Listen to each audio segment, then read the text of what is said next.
ವೀಕ್ಷಕರೇ ನಮಸ್ಕಾರ. ಸಂತೋಷ್ ಲಾಡ್ ಈ ಹೆಸರು ಕೇಳದವರಿಲ್ಲ, ಈ ವ್ಯಕ್ತಿತ್ವವನ್ನ ಅರಿಯದವರಿಲ್ಲ. ಕಾರ್ಮಿಕ ಸಚಿವರಾಗಿ ಅವರು ತಂದ ರಚನಾತ್ಮಕ ಬದಲಾವಣೆ ಮತ್ತು ಆಶ್ಚರ್ಯಕರವಾದ ಧನಾತ್ಮಕ ಬೆಳವಣಿಗೆ ಕಾರಣದಿಂದ ಸದಾ ಸುದ್ದಿಯಲ್ಲಿರುತ್ತಾರೆ. ರಾಜ್ಯ ಸರ್ಕಾರದ ಪ್ರಭಾವಿ ಸಚಿವರಾಗಿ ಮಾತ್ರವಲ್ಲದೆ ಕ್ರಿಯಾಶೀಲ ಸಚಿವರು ಎಂಬ ಹೆಗ್ಗಳಿಕೆಗೂ ಪಾತ್ರರಾಗಿದ್ದಾರೆ. ತೆರೆದ ಪುಸ್ತಕದಂತಿರುವ ಸಚಿವ ಸಂತೋಷ್ ಲಾಡ್ ಅವರ ಅಭಿವೃದ್ಧಿ ಕಾರ್ಯ ಮತ್ತು ಶ್ರಮಿಕರ ಕಲ್ಯಾಣಕ್ಕಾಗಿ ಇರುವ ಕಾರ್ಮಿಕ ಇಲಾಖೆಯ ಯೋಜನೆ ಹಾಗೂ ಕಾರ್ಯಕ್ರಮಗಳನ್ನ ಅರ್ಹ ಫಲಾನುಭವಿಗಳಿಗೆ ನೇರವಾಗಿ ಮುಟ್ಟಿಸಲು ಸತತವಾಗಿ ಕೆಲಸ ಮಾಡುತ್ತಿರುವ ದಣಿವರಿಯದ ನಾಯಕ.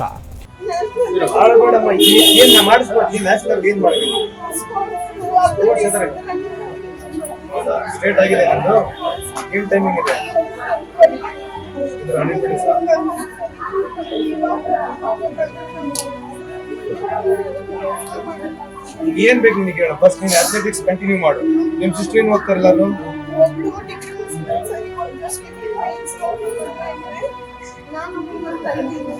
ಏನ್ ಮಾಡ್ತಾರೆ? ನಿಮ್ ಸಿಸ್ಟರ್ ಕೆಲಸ ಕೊಡಿಸಿ ನಡೀತಾ? ಒಂದು ಇಲಾಖೆಯನ್ನ ಯಾವ ರೀತಿ ಮುನ್ನಡೆಸಬಹುದು ಎಂಬುದಕ್ಕೆ ಸಂತೋಷ್ ಲಾಡ್ ಅವರು ಮೇಲ್ಪಂಕ್ತಿಯನ್ನ ಹಾಕಿಕೊಟ್ಟಿದ್ದಾರೆ.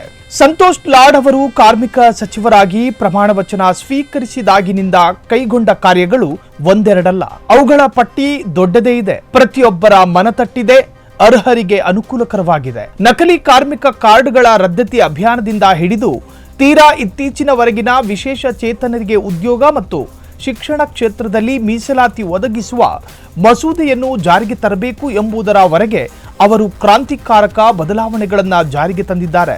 ಕಾರ್ಮಿಕರ ಮಿತ್ರನಾಗಿ, ಶ್ರಮಿಕರ ಮನೆಮಗನಾಗಿ, ಸಮಸ್ಯೆಗಳ ಕೂಪದಲ್ಲಿ ಬೆಂದು ನೊಂದವರ ಧ್ವನಿಯಾಗಿ, ಧಮನಿತರ ಶಕ್ತಿಯಾಗಿ, ಬೇಸತ್ತ ಬಡವರ್ಗದ ಕಣ್ಮಣಿಯಾಗಿ, ಜನರ ಮನ ಮತ್ತು ಮನಸ್ಸನ್ನ ಆಕರ್ಷಿಸುವ ಏಳಿಗೆ ಬಯಸೋ ಛಲದಂಕ ಮಲ್ಲ ಸಂತೋಷ್ ಲಾಡ್. ಸರ್ಕಾರದ ಮಟ್ಟದಲ್ಲಿ ಹಲವು ಇಲಾಖೆಗಳು ಇವೆ.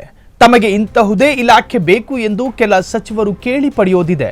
ಅಂತಹದ್ರಲ್ಲಿ ಸಂತೋಷ್ ಲಾಡ್ ಅವರು ಸೇವೆಯನ್ನೇ ಆದ್ಯತೆಯಾಗಿಟ್ಟುಕೊಂಡಿರುವ ಇಲಾಖೆಯನ್ನು ಬಯಸಿ ಪಡೆದಿದ್ದರು. ಲಾಡ್ ಅವರಿಗೆ ಕಾರ್ಮಿಕರ ಕಲ್ಯಾಣದ ಬಗ್ಗೆ ವಿಶೇಷವಾದ ಒಲವು, ಕಾಳಜಿ, ದೃಷ್ಟಿಕೋನ ಇದ್ದಿದ್ದರಿಂದಲೇ ಆ ಇಲಾಖೆ ಆಯ್ದುಕೊಂಡರು.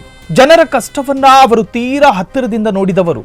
ಸಚಿವರಾಗದೇ ಇದ್ದಾಗಲೂ ಅವರು ಜನಸೇವೆಯನ್ನ ಮಾಡುತ್ತಾ ಬಂದವರು. ಕಾರ್ಮಿಕ ಇಲಾಖೆಯನ್ನ ಹೇಗೆ ಮುನ್ನಡೆಸಬೇಕು ಎಂಬ ಕುರಿತು ತಮ್ಮದೇ ಆದ ಪರಿಕಲ್ಪನೆಯನ್ನ ಇಟ್ಟುಕೊಂಡೇ ಅವರು ಸಚಿವರಾದ ನಂತರ ಕೆಲಸ ಆರಂಭ ಮಾಡಿದ್ರು.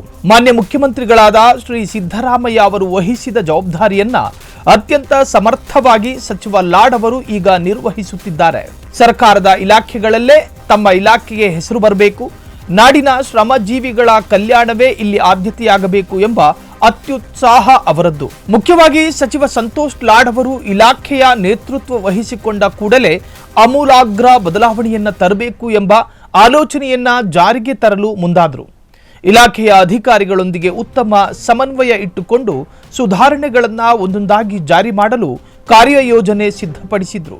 ಸಚಿವ ಲಾಡ್ ಅವರ ನೇತೃತ್ವದಲ್ಲಿ ಜಾರಿಗೆ ಬಂದ ಪ್ರಮುಖ ಕ್ರಾಂತಿಕಾರಕ ಕ್ರಮಗಳೆಂದರೆ ಕಾರ್ಮಿಕರಿಗೆ ಕನಿಷ್ಠ ವೇತನ ನಿಗದಿ, ಕಡ್ಡಾಯ ಉಪಧನ ಜಾರಿ, ಶ್ರಮಿಕ ತಾತ್ಕಾಲಿಕ ವಸತಿ ಸಮುಚ್ಚಯಗಳ ನಿರ್ಮಾಣಕ್ಕೆ ವೇಗ ನೀಡಿದ್ದು, ರಾಜ್ಯದಾದ್ಯಂತ 100 ಹೈಟೆಕ್ ಸಂಚಾರಿ ಆರೋಗ್ಯ ವಾಹನಗಳಿಗೆ ಚಾಲನೆ ನೀಡಿದ್ದು, ಅಂಬೇಡ್ಕರ್ ಕಾರ್ಮಿಕ ಸೇವಾ ಕೇಂದ್ರಗಳ ಸ್ಥಾಪನೆಗೆ ಕ್ರಮ, ಜಿಐಎಸ್ ಮ್ಯಾಪಿಂಗ್ ಹಾಗೂ ವೈಜ್ಞಾನಿಕ ಸುಂಕ ಸಂಗ್ರಹ, ಅಂಬೇಡ್ಕರ್ ಕಾರ್ಮಿಕ ಸಹಾಯ ಹಸ್ತ ಯೋಜನೆ, ಶ್ರಮಿಕ ವಸತಿ ಶಾಲೆಗಳ ಆರಂಭಕ್ಕೆ ಮುನ್ನುಡಿ, ಧಾರವಾಡ ಮತ್ತು ಮೈಸೂರಿನಲ್ಲಿ ಕೌಶಲ್ಯ ಕೇಂದ್ರ ಸ್ಥಾಪನೆಗೆ ವೇಗ ನೀಡಿದ್ದು, ಕರ್ನಾಟಕ ರಾಜ್ಯ ಗಿಗ್ ಕಾರ್ಮಿಕರ ವಿಮಾ ಯೋಜನೆ ಹಾಗೂ ಕ್ಷೇಮಾಭಿವೃದ್ಧಿ ಮಂಡಳಿ ರಚನೆ, ಕರ್ನಾಟಕ ರಾಜ್ಯ ಸಿನಿಮಾ ಮತ್ತು ಸಾಂಸ್ಕೃತಿಕ ಕಾರ್ಯಕರ್ತರ ಕಲ್ಯಾಣ ಮಸೂದೆ, ಕರ್ನಾಟಕ ರಾಜ್ಯ ಪತ್ರಿಕಾ ವಿತರಕರ ಅಪಘಾತ ಹಾಗೂ ಆರೋಗ್ಯ ಸಹಾಯ ನಿಧಿ, ಕರ್ನಾಟಕ ರಾಜ್ಯ ಖಾಸಗಿ ವಾಣಿಜ್ಯ ಸಾರಿಗೆ ಕಾರ್ಮಿಕರ ಅಪಘಾತ ಯೋಜನೆ, ಆಶಾದೀಪ ಯೋಜನೆ, ಋತುಚಕ್ರ ರಜೆ ನೀತಿ, ಮನೆಗೆಲಸದವರಿಗೆ ಕಲ್ಯಾಣಕ್ಕೆ ಮಸೂದೆ, ಅಂಗವಿಕಲರಿಗೆ ಉದ್ಯೋಗ ಮತ್ತು ಶಿಕ್ಷಣ ಕ್ಷೇತ್ರದಲ್ಲಿ ಮೀಸಲಾತಿ ಒದಗಿಸುವ ಮಸೂದೆ. ಹೀಗೆ ಹಲವಾರು ಯೋಜನೆಗಳು ರೂಪುಗೊಂಡು ಜಾರಿಯಾಗುವುದರಲ್ಲಿ ಸಚಿವ ಸಂತೋಷ್ ಲಾಡ್ ಅವರ ಶ್ರಮ ಸಾಕಷ್ಟಿದೆ. ಈ ಎಲ್ಲ ಯೋಜನೆಗಳ ವಿವರಗಳೇನು, ಹೇಗೆ ಜಾರಿ ಮಾಡಲಾಗ್ತಾ ಇದೆ, ಪ್ರಯೋಜನಗಳೇನು ಎಂಬುದನ್ನು ಮುಂದಿನ ಭಾಗದಲ್ಲಿ ನಿರೀಕ್ಷಿಸಿ.